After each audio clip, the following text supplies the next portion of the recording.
রাজস্থানে 1 2 3 না, 32টা জানোয়ার মিলে একটা 13 বছরের বাচ্চা মেয়েকে 5 দিন ধরে ধর্ষণ করেছে।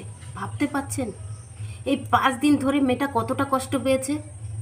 এটা শুনেও ভয় লাগছে। এই 5 দিনে কতবার হাত জোড় করেছে, কতবার কান্না করে বলেছে যে আমাকে ঘরে যেতে দাও, আমাকে মার কাছে যেতে দাও।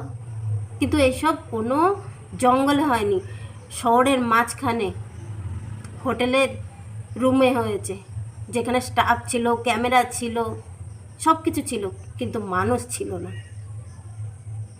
এক হোটেল থেকে আরেক হোটেল, আরেক হোটেল থেকে আরেক হোটেল শুধু ঘুরানো হয়েছে। 4টে হোটেল মিলে 32টা লোক হিংস্র জানোয়ারের মতো ধর্ষণ করেছে।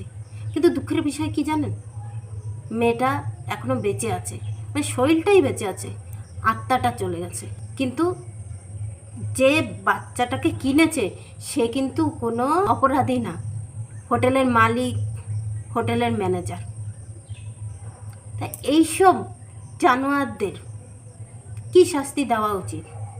আমাকে যদি কেউ জিজ্ঞাসা করে আমি তো বলবো, এই যে দুটো চোখ, এই চোখ দুটো রড গরম করে, পুরো রড গরম করে ঢুকিয়ে দিতে হবে, যেন এই নোংরা চোখ দিয়েই তো দেখেছিল, এই চোখ দিয়ে যেন আর পৃথিবীর কিচ্ছু না দেখতে পারে। আপনাদের মতামতটা জানাবেন কমেন্টে, যে এরকম হিংস্র জানোয়ারদের কী শাস্তি দেওয়া উচিত।